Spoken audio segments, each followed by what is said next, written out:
main point from the irrelevant point. And I'll give you some few examples. And I'm going to go back to the examples today quickly before we move on to our new examples for this week. So let's take a review of what we studied last week. So last week, we look at what we call modifiers. And these modifiers are adverbs and adjectives that make up the passage. They make up the passage. So how would you be able to remove the main point that we're supposed to write and do away with these adverbs and adjectives?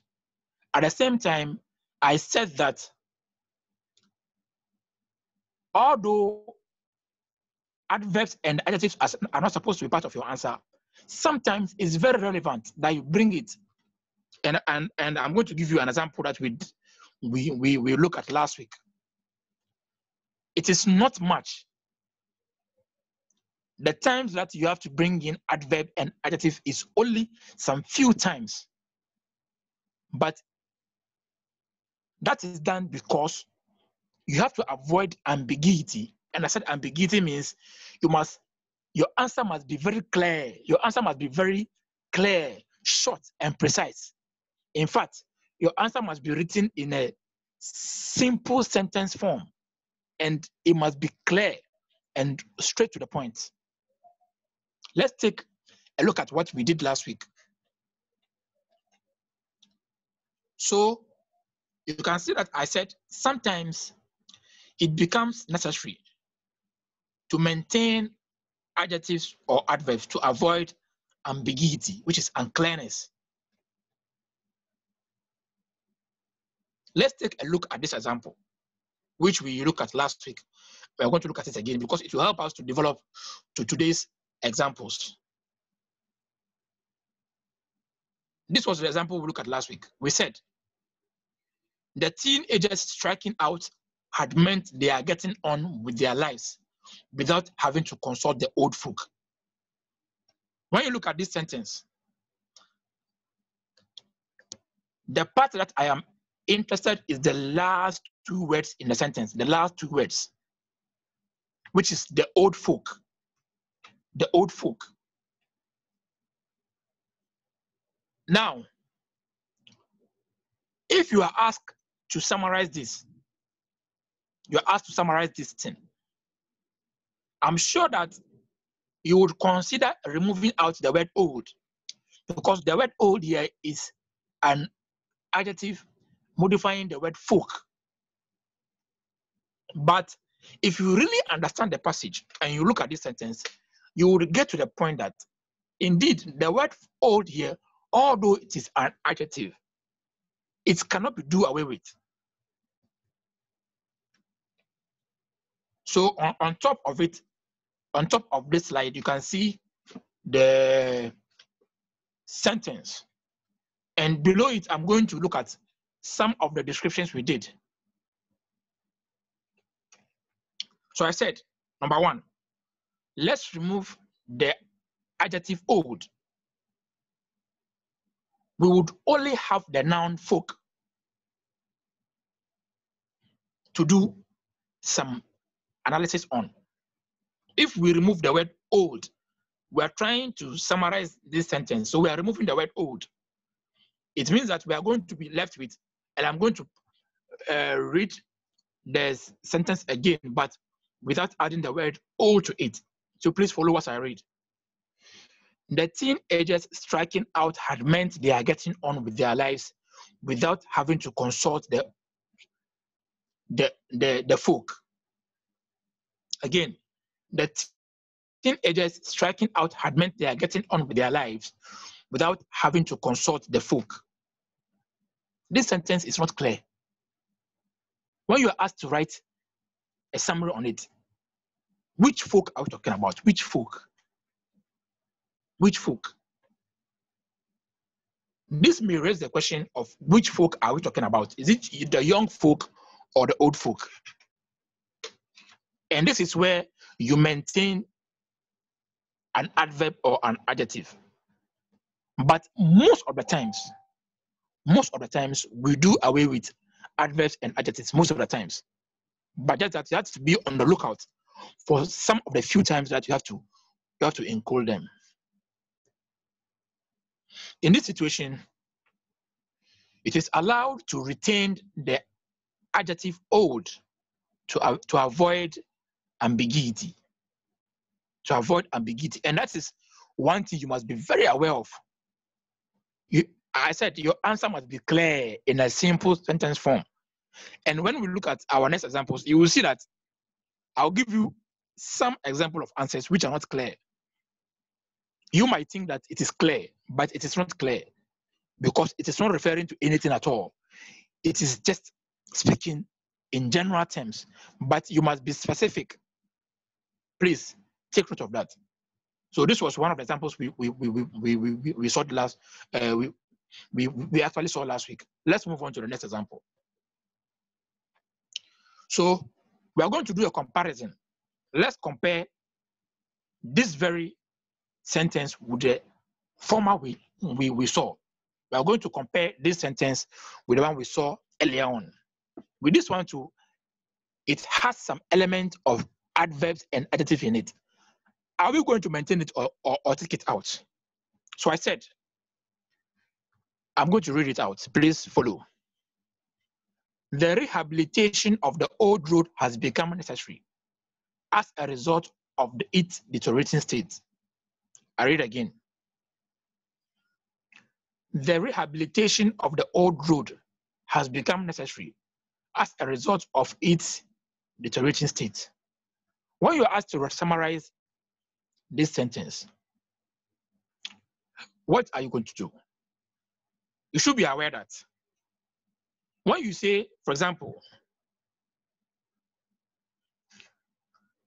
when you remove the word old from modifying the word road, the adjective road, sorry, the word old, which is an adjective, when you remove it from qualifying the word road, it adds nothing to the meaning of the sentence. The basic meaning of the sentence still holds.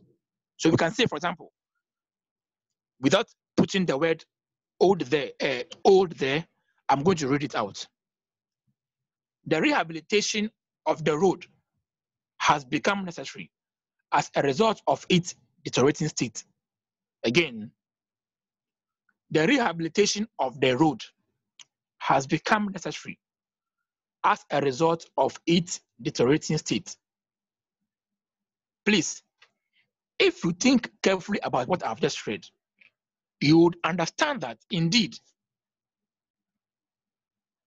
it is only roads that are old which are rehabilitated.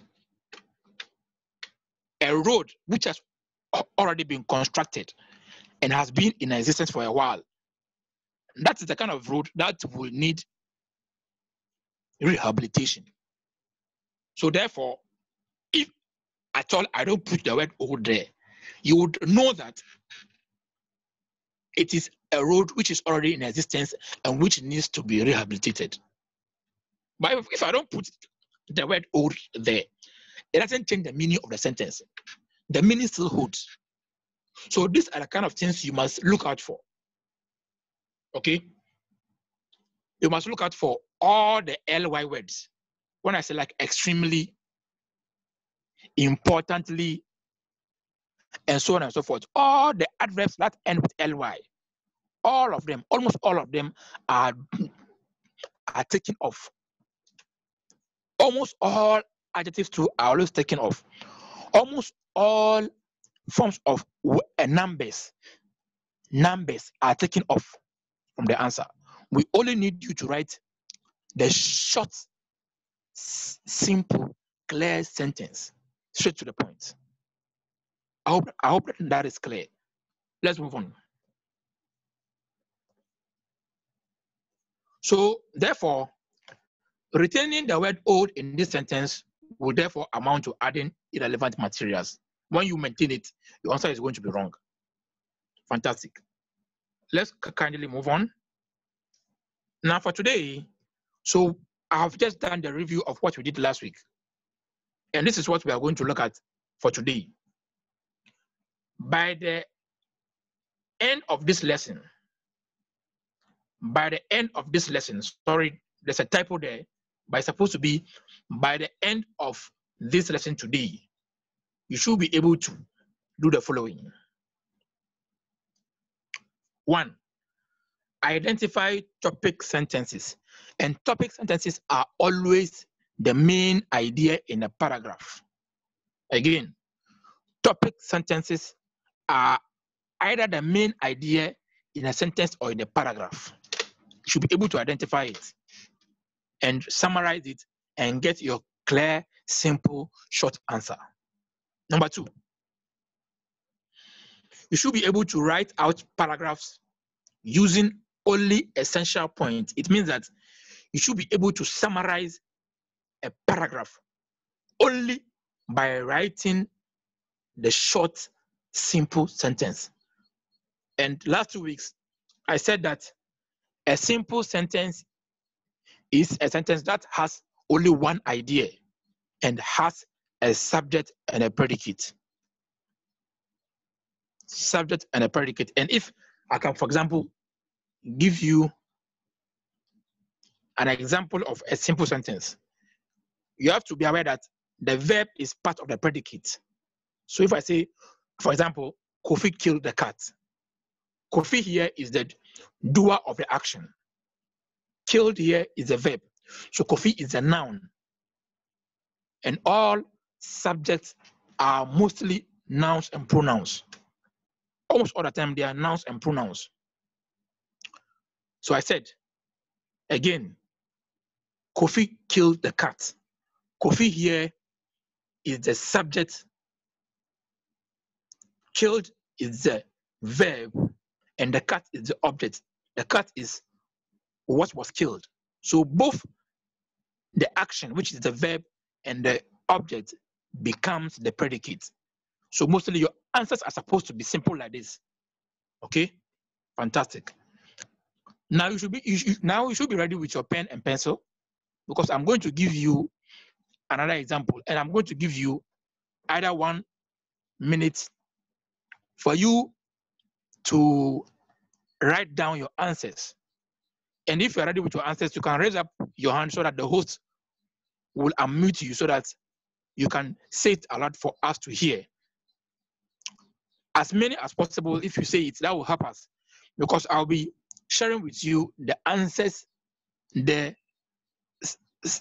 answers which are correct, or as it were, suggested to be correct based on the question I'm going to share with you right now, or based on the paragraph I'm going to share with you right now.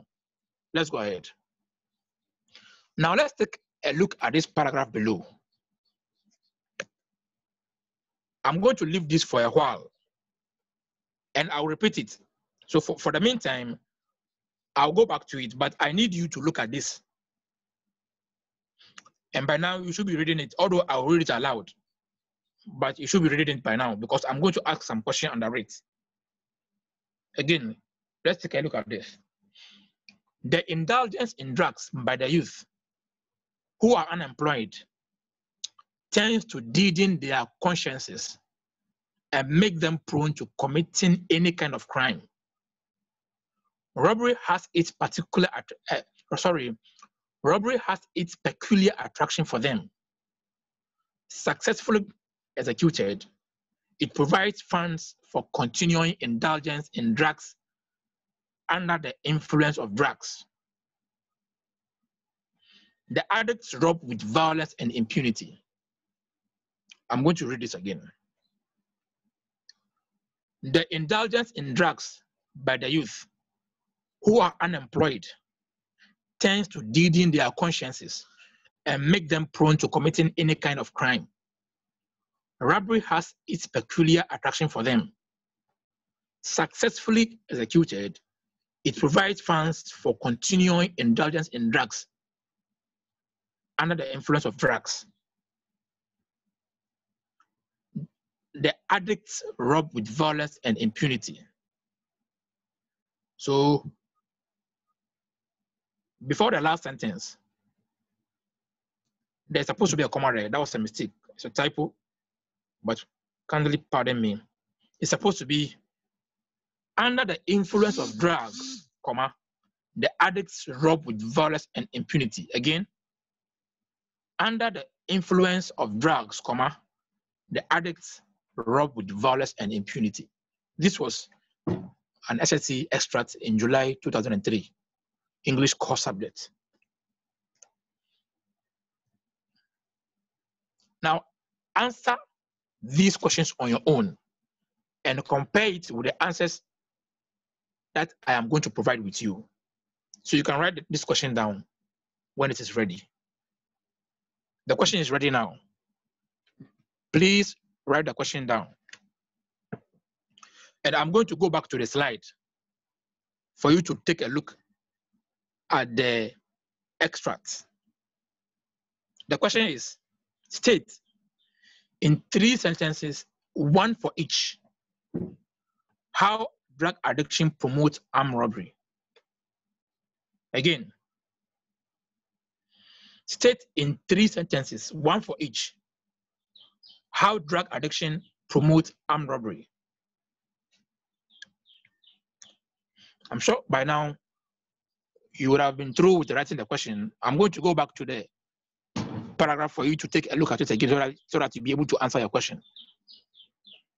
And after a while, I'll pause with the presentation and see and take your answers and then I'll note them down.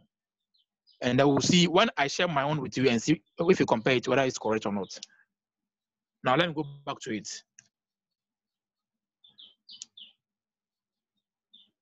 This is the extract. This is the extract again. This is the extract.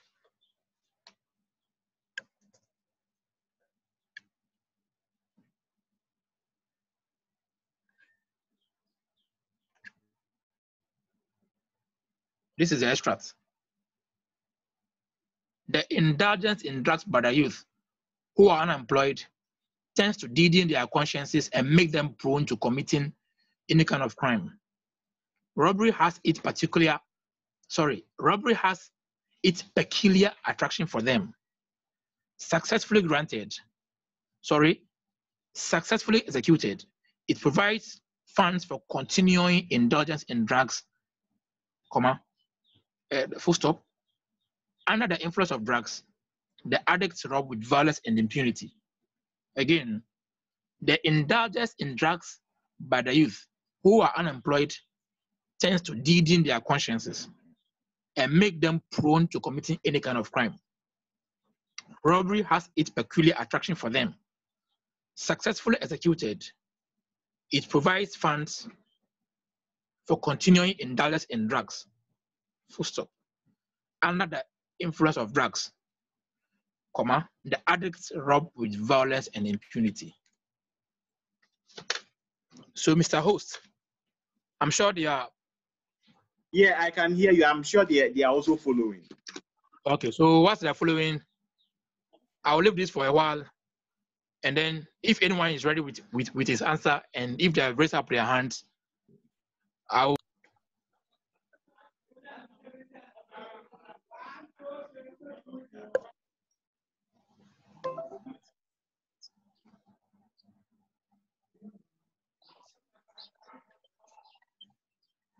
So I can see Abraham Damegu. I can also see Daniel Dake. And there's someone here with ITEL A16. I can also see Jefta. Well, Jefta is just gone. Sorry, he's here. Jefta. Yeah, so someone is ready here, and I'm going to unmute him.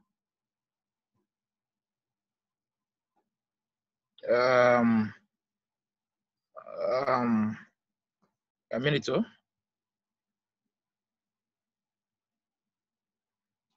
yes, go ahead. Can you, if you can talk, please go ahead. Unmute yourself and talk. Jefta. Yeah. My first answer is the indulgence in drugs deadens their conscience, which makes them prone to. Hello, please can you read that again?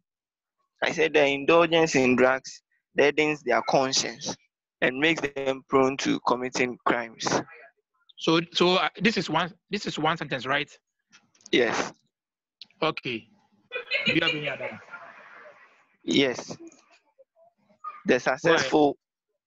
successful execution of crimes serves them with Okay. funds to continue the indulgence in drugs. Fantastic. If you have any, please go ahead. I'm done for now. Okay. Thank you very much. Well, That's very wonderful. Okay. I like those answers. That's very okay, great. Is thank there you. any other person? Yes. Abraham Domegu, are you ready with your answer? Kelvin Amosa. Kelvin, please give me some answers, okay? I need us to be very, very interactive. Otherwise, you would not be following.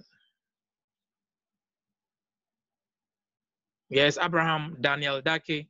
Sorry, Abraham Aital A16 and Kelvin Amosa. Are you ready?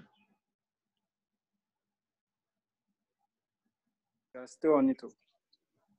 Okay, so I'm waiting. Sir, Yes, go ahead.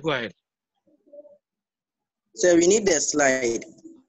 Okay, so I'm going back to the slide. I'm going back to it. I'm going back to the slide.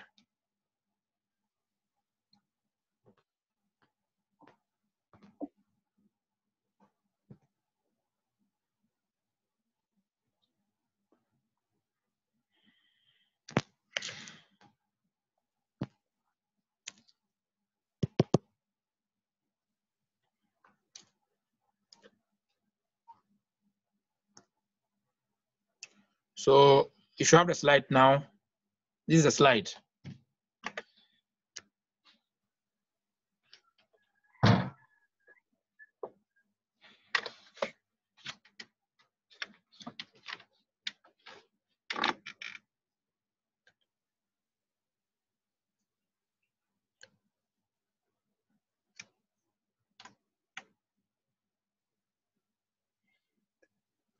So by now, if you have even two answers or one answer out of the three, you can still mention it.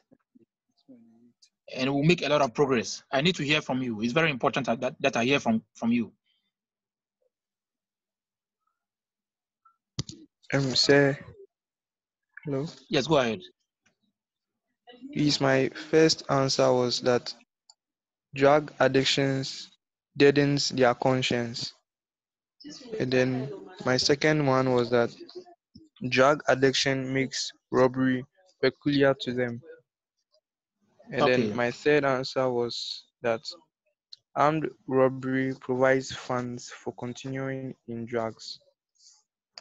Okay, that's fine. That's great. You have done very well. Kudos to you. Thank you very much. Welcome. Yes, if anyone is ready with his answer, I think by now you should be ready. If anyone is ready, kindly speak up, or I move on and then compare your answers with mine. So in the next 1, 2, 3, I think no one is ready. So let me move on. So those who have given me your answers and all others who have the answers down, kindly compare your answers with mine.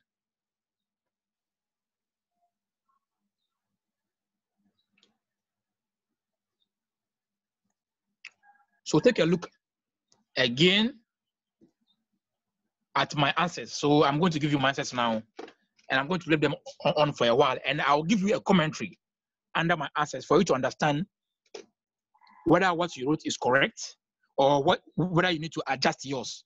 Sometimes most of what you have said is correct, but you need to adjust it a bit, okay?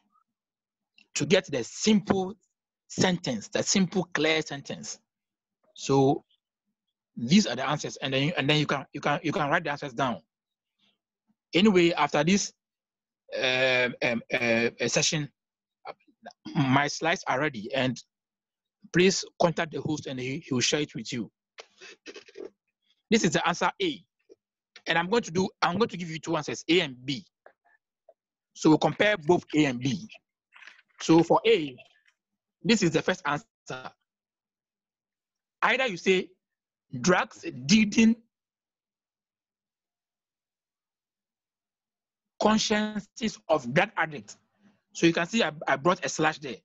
So I'm going to read them one after the other. So you can say drugs deaden consciences of drug addicts. If you listen carefully, I was very, very specific. Who am I talking about? I'm talking about the drug addicts. So I said drugs deaden consciences of drug addicts. That's first part.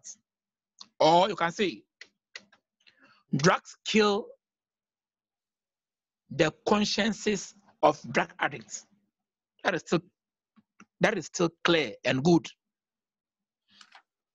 Third part, I can say drugs numb the consciences of drug addicts. So this is a simple sentence. There's no adjective or adverb trying to describe anything. That's one. Number two, drugs compel addicts to rob. Drugs compel addicts to rob, which is also a simple sentence. One idea, simple, straightforward. Okay, so you can see that my answers and yours might be similar. Just that you need to, as it were, adjust yours a bit. Okay. Then the third one is drugs stimulate addicts to commit any crime. Drugs stimulate addicts to commit any crime. So I told you as much as possible, when you are dealing with a passage, you know, both comprehension passage and then summary passage, you're not supposed to too much lifting of words unless you don't have any option. But as much as possible, understand and give your own short sentence, which will mean the same in the passage. So this is the first part of my answers. I'm going to give you a B, and I'll give you a table, and we'll compare the two. Okay, so let's take the B. So let's compare the following answers to the previous one. This one I'm going to give you now. Let's compare it to the previous one. So here are the answers. This is a B. Number one, their consciences are deadened. 2, drugs compel drug addicts. 3, drugs stimulate drug addicts. Now I'm going to give you a table where you are going to see both the A and the B. And we'll do some analysis and commentary for you to understand what particular mistake you have been doing in writing your answers for summary. Okay, let's take a look at the table. This is the table. This is the table. Look at A and B. A, drugs deaden or kill or numb the consciences of drug addicts. Very, very clear. So you are talking about drug addicts. You know who you are talking about. It's clear. So there's no ambiguity here. But look at the second one. When you say their consciences are deadened, who are you talking about?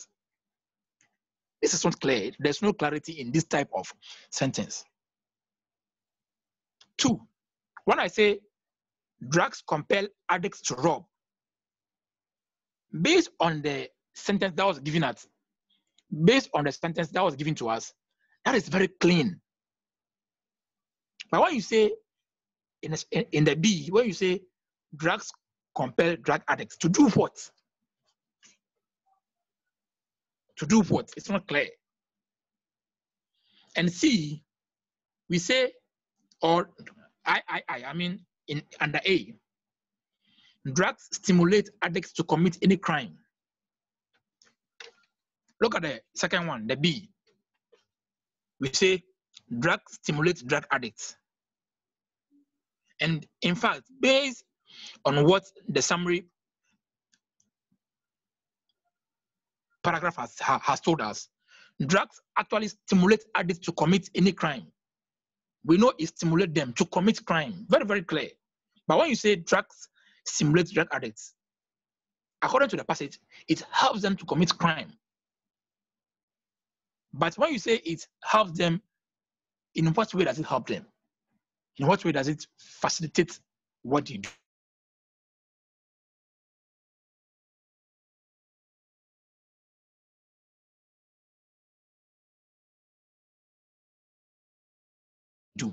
As you want to be having series of it, and I'll give you a lot more examples. Fantastic. Now I want to move on to another example. And this time around, I'll also allow you to write down your answers and kindly say it out so that we compare, because it's all about looking for examples and how you can write out your answers, which are simple, in simple sentence form, and then clear. Okay. So this is a commentary.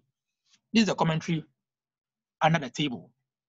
I said the first three answers are in simple sentences, brief, clear, and specific. They are acceptable. They are acceptable. However, although the second set of the answers are also in simple sentences, they lack some requirements to merit acceptable summary answers. They are only generalized and do not meet any form of specificity. They do not score. Those answers are generalized and they are not specific to what? To the paragraph that was given us. I hope you are fine. Good. So now we are going to move on to our next paragraph. And then this is going to be here for a while. I'm going to go front to and fro. But kindly take a look at this. I'm going to read. A number of factors account for the youth indulging in armed robbery. Prominent among the causes are ubiquitous influence of crime stories and movies.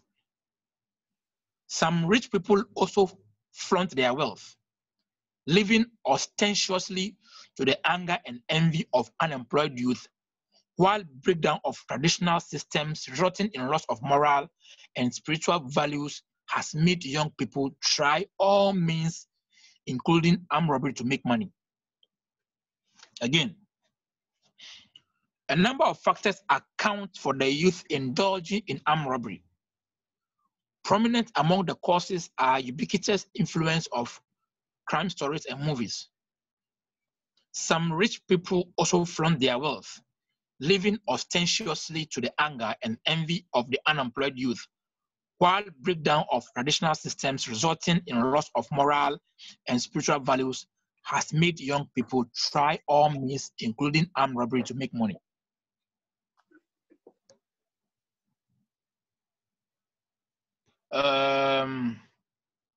So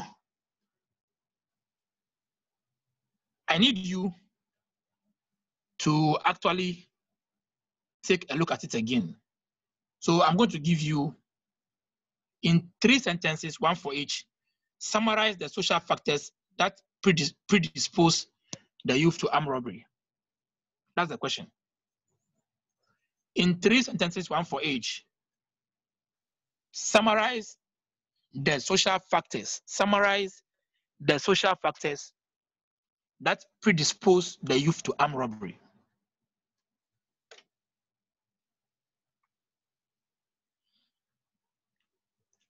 I'm going to read the question out again. In 3 sentences, one for each factor, summarize the social factors that predispose the youth to armed robbery. So on your screen now, you can see the extracts.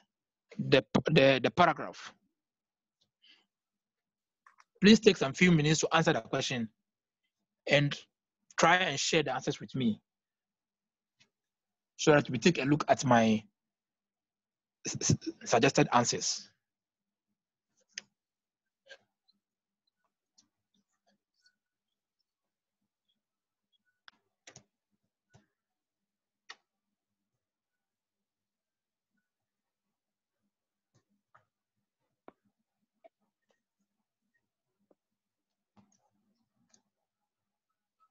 The question again is, in 3 sentences, one for each factor, summarize the social factors that predispose the youth to armed robbery.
I'm sure by now you're getting your answers.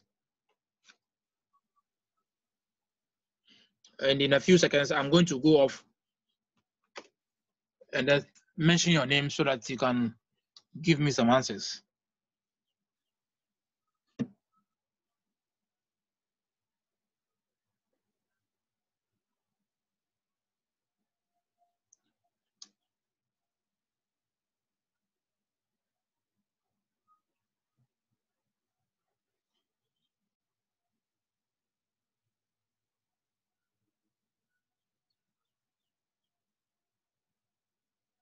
So if anyone is ready with his answer, kindly unmute yourself and then speak out. It's very important that you speak out, okay, so that we can be interactive.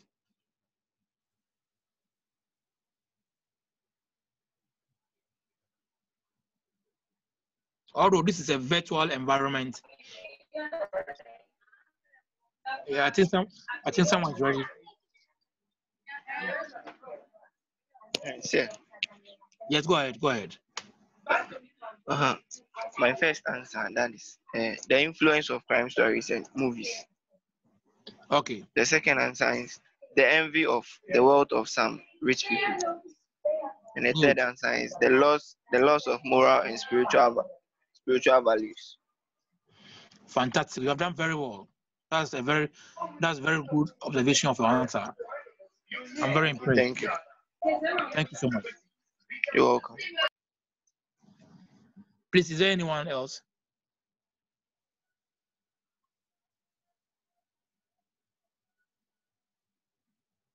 Okay, so if we don't have anyone else sharing his answer with us, let's go ahead and look at our suggested answer. Now look clearly the way I've written my answers, okay? Remember that I said you can also write your answers in a form of a preamble. And this is the way a preamble is written. For example, these are the answers.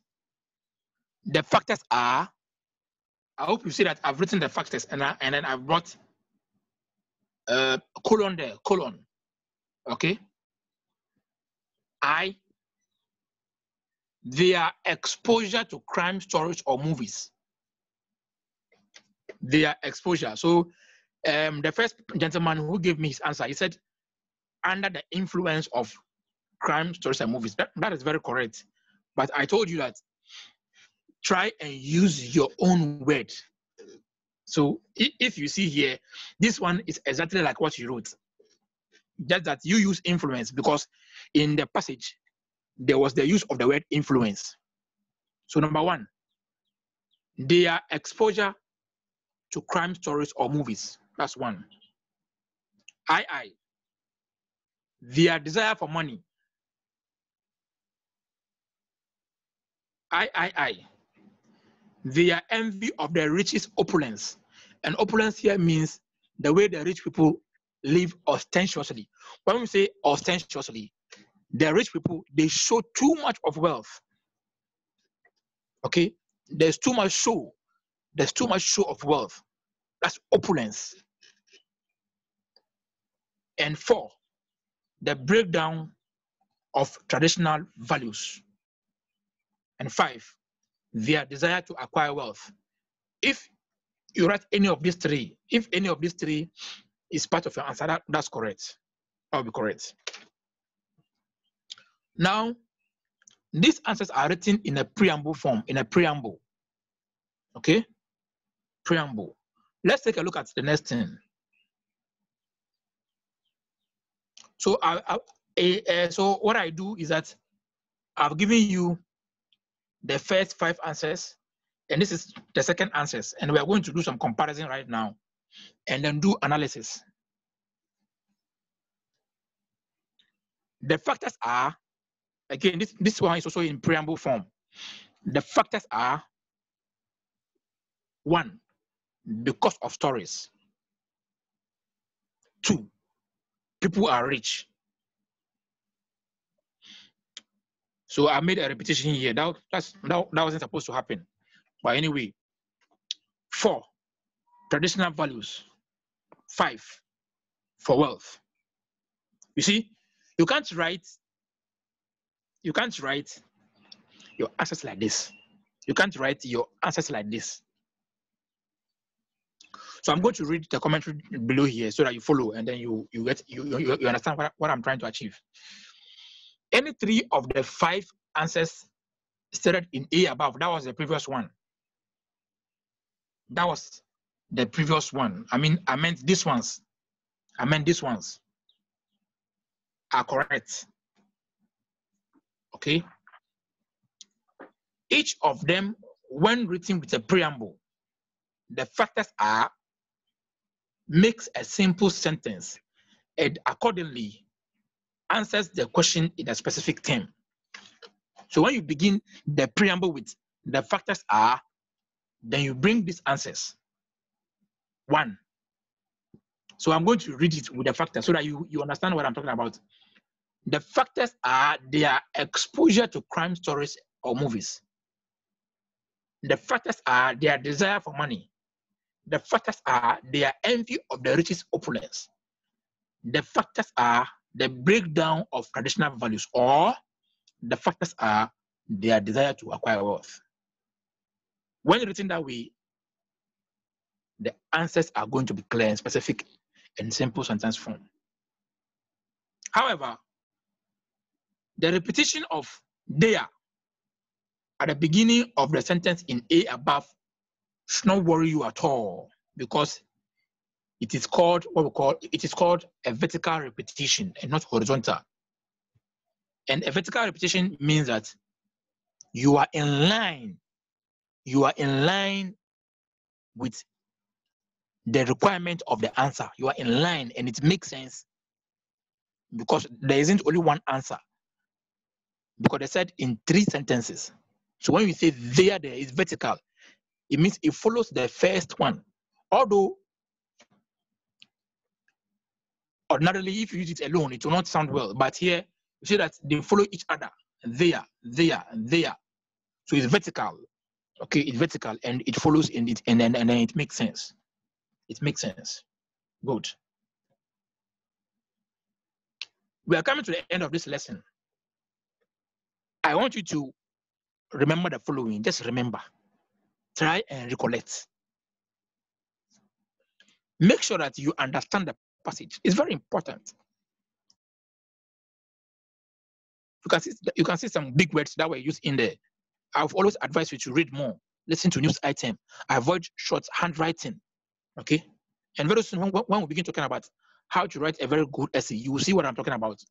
In fact, I'll take a snapshot of some of the former WASI papers that we have marked, and show you how students are able to write in shorthand form. Number 2, write your answers in simple sentence form, always. And number 3, your answer should always be clear, simple, and straightforward. Please remember, these things are very important in writing a summary answer. I hope you have enjoyed the lesson today, and I hope you have followed. As I said, I will leave the slides with the host. You can contact him for the slides. You go through them again. I'm sure when you go through them, you might have some questions.